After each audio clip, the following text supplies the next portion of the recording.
En la noche del 21 al 22 de noviembre de 1937, San José María halló la Rosa de Rialp y quería proponerte para este ratito de oración algunos textos relacionados con ese evento. Previamente, San José María ha estado año y pico viviendo en Madrid, en mitad de la guerra, con pobreza, persecución, dificultades de todo tipo, y no sabía si debía quedarse en Madrid o atravesar el Pirineo. Y esa duda le acompañó a lo largo de este primer año y medio de guerra. Y al final decidió acompañar a otros para pasar por el Pirineo, a otra zona donde pudiera seguir desarrollando el Opus Dei con más libertad. Pero tenía dudas, no sabía si debía dejar a los de Madrid, que algunos estaban alistados, otros pues en soledad, otros en la cárcel, y le daba miedo dejarles, pero no sabía si debía seguir en Madrid o continuar desde una zona de mayor libertad, desarrollando pues la labor del Opus Dei y reconfortando a los que estaban en lugares más difíciles. De modo que al final emprendió el viaje, con todas sus dificultades. El tema es que el 21 de noviembre de 1937 llegaron a una iglesia, había sido profanada, quemada, estaba todo destrozado, y San José María al entrar rezó por aquellos que hicieron eso e intentó buscar algo de la iglesia para podérselo quedar y rezar por aquello. Después les dirigieron a un horno y allí, en ese horno lleno de paja, con un ventanuco roto, pues allí se escondieron todos los que iban con él. Y allí intentaron pasar aquella noche. San José María ya llevaba 3 noches durmiendo mal. Y resulta que cuando llegaron allí, pues la ventana rota, bastante frío, no había mantas para todos. Pero San José María no podía dormir. Uno de ellos cuenta que veía cómo a San José María le costaba respirar. El padre no se encontraba bien. Había poco oxígeno quizá. Del padre salía un ruido tenue que se hizo doloroso, como un doloroso gemido. Era un sollozo suave que fue en aumento. Se ve que algunos intentaban hablar con él, pero el padre no respondía. Se quedó quieto, como queriéndonos decir que no era cosa nuestra, que no podíamos hacer nada. El sollozo del padre se hacía intenso y la respiración angustiosa, y nos quedábamos impresionados, mudos, sin hablar, porque no hacía falta. Nos dimos cuenta de que era un asunto entre Dios y el Padre. Estábamos despiertos, porque no podíamos dormir tampoco nosotros. Hacíamos oración pegados al Padre, era lo natural. Lo comprobamos al comentar esta noche sobrenaturalmente oscura y dolorosa del Padre. Daba gemidos cada vez más profundos y tenía un sollozo de dolor insoportable. Nunca le había visto así. Nunca había visto llorar así a nadie. No era el sollozo de mi madre cuando murió mi padre o mi abuelo. No lloraba así el padre. Cuando me dio la noticia de que mi hermana Fina estaba desahuciada, tampoco lloraron así en mi familia. Era como lloraba mi madre en alguna ocasión especial, pero con más fuerza aún, con más angustia. Era algo parecido, pero también distinto. Una angustia que estremecía, así lo describía Francisco Botella. Una pena hondísima que le hacía temblar, y duró hora tras hora, casi hasta el amanecer. Se me quedó grabado para siempre. Y en un momento ese sollozo contenido rompió, sin consuelo. Y el padre pues intentaba hacer esfuerzos para contener aquella manifestación de lo que sucedía en su alma. ¿Qué sucedía? Pues que no quería separarse de tu voluntad, Señor. Y por eso quería ajustarse a tu voluntad. Y no quiero separarme ni un centímetro de la voluntad de Dios. Y por eso pedía aquella, Señor, dame luz, que sepa ver tu voluntad. Sufríamos, pero teníamos conciencia de que solo podíamos rezar. Temíamos que el corazón del padre no pudiera contener tantas horas de sufrimiento, y además les esperaba toda la travesía del Pirineo. Así que en un momento de repente el padre se levantó y salió de aquel lugar, de aquel horno. Se palpaba que era algo de Dios, que era una prueba divina. y sin preguntarse más, pues se levantó y se marchó de aquella habitación. ¿Y qué hizo el padre? Pues acudir a la Virgen. Era lo único que sabía hacer y lo que siempre nos enseñó a todos. Dejar toda esa oración dolorosa en manos de la Virgen. Y así el padre pues fue a la sacristía y pensó, Señor, escribía San José María, conmoción interior que coaccionaba mi voluntad. Le dije al Señor, Señor, si estás contento de mí, haz que encuentre algo. Y pensé en una flor o adorno de madera de los desaparecidos retablos. Aquello sucedió en la sacristía, y entró en la iglesia y miró por los mismos sitios donde había estado mirando la tarde anterior. Y encontré en mitad de la noche, enseguida, una rosa de madera estofada.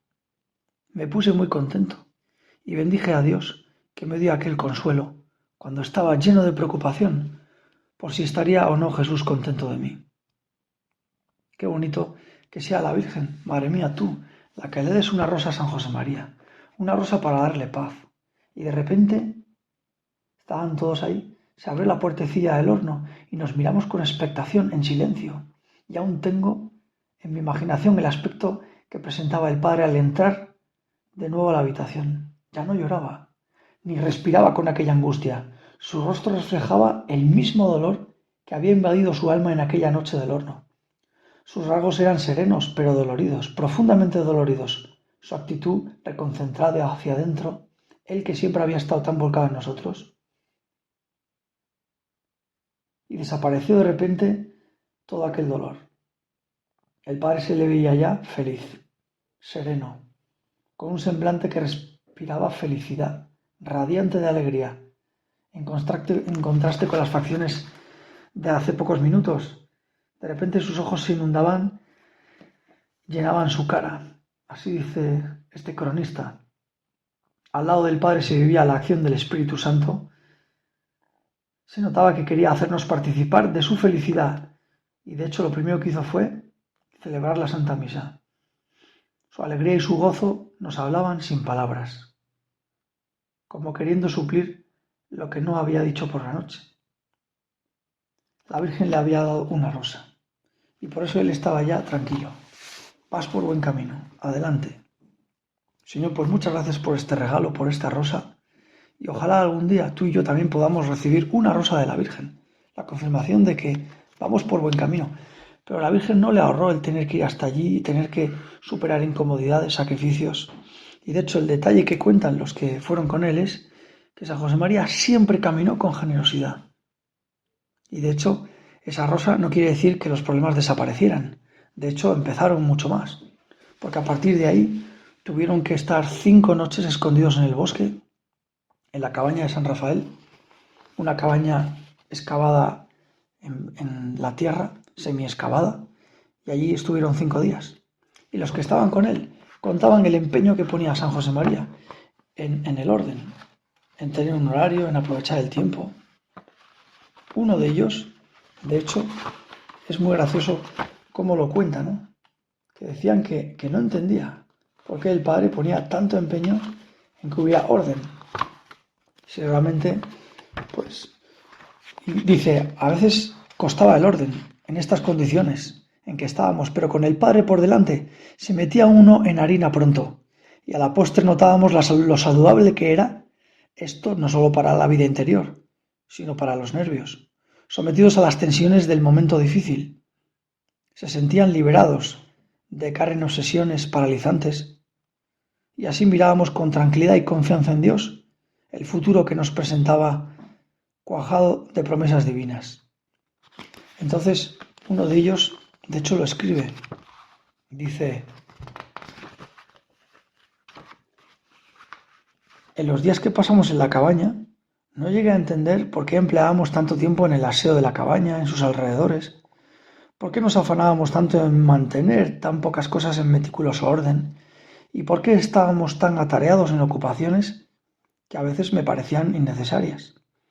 A la vuelta del tiempo comprendí la serenidad, fortaleza y cordura del siervo de Dios, que supo mantenernos ocupados aquellos días, alejando de nosotros cualquier atisbo de impaciencia, pereza o desánimo, y al comprenderlo, me llené de agradecimiento y admiración. Qué sabio era San José María, y por eso les hacía prepararse conferencias, cada uno de los temas que supiera, pues física, matemáticas, arquitectura, medicina, y luego les hizo un horario para esos 5 días, con las 3 partes del rosario, ratos de oración, conferencias, sesiones entre ellos, caminatas, un poco de deporte. En fin, de estos días hay muchas anécdotas. Y una de las cosas que más llama la atención es que desde esos 5 días en el bosque, pues, y a partir de ahí los otros 5 días de marcha, 5 días en los que caminaban por la noche, en los que hicieron un desnivel de 12.000 metros acumulados, puesto que evitaban los caminos por los pueblos y por los valles, iban siempre cresteando las montañas, a través de ellas. Pues en 5 noches hicieron 12.000 metros de desnivel, unos 100 kilómetros, por ríos, por rutas de montaña, barrancos, a veces entre 10 y 12 horas caminando, cansados, sucios, fríos, mojados, con hambre. Y en todas esas circunstancias San José María también aprovechaba, por ejemplo, para ofrecer no beber de la bota de vino llena de azúcar que llevaban. O, por ejemplo, ofrecer parte de su alimento, no quejarse, ser alegre y hablador, reanimar siempre a todos los que iban con él. Cuidó mucho la Santa Misa. De hecho, contaban lo asombroso que era verle a él cuidar todos los detalles de la Santa Misa, con especial cariño, y como recitaba las oraciones despacito, con máximo recogimiento, se le veía poner su alma entera y todo su amor en aquello que hacía, sobre todo en el momento de la consagración. Cientos de pájaros al despertar, con los primeros rayos del sol, cantaban sin cesar y ayudaban a dar encanto a las misas del Padre en el bosque. Utilizaban un vaso de cristal, decía la misa de la Virgen María, y el retablo aquel bosque. Luego contaban cómo por las noches cuando hacía frío no tenían mantas, en las 5 noches que durmieron en esa cabaña de San Rafael antes de emprender las caminatas. Y resulta que como no tenían mantas, San José María cedió su manta. Y en cuanto se durmió, algunos chicos intentaron ponérsela a él, pero cuando él notaba que era cubierto por la manta, la lanzaba al aire, de vuelta a su origen. Y así pasó en un par de ocasiones.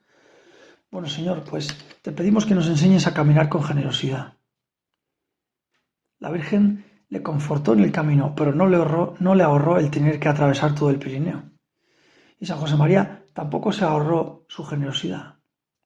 Él caminó con generosidad porque caminaba siempre con alegría, porque caminaba con el corazón encendido pensando en los demás. Y por eso la Virgen, pues, quizá por eso quiso regalarle aquella rosa, como un premio a su generosidad. Pues ojalá tú y yo, como premio a nuestra generosidad, también la Virgen, también tú, Madre mía, nos puedas regalar un día la rosa. Si no aquí en la tierra,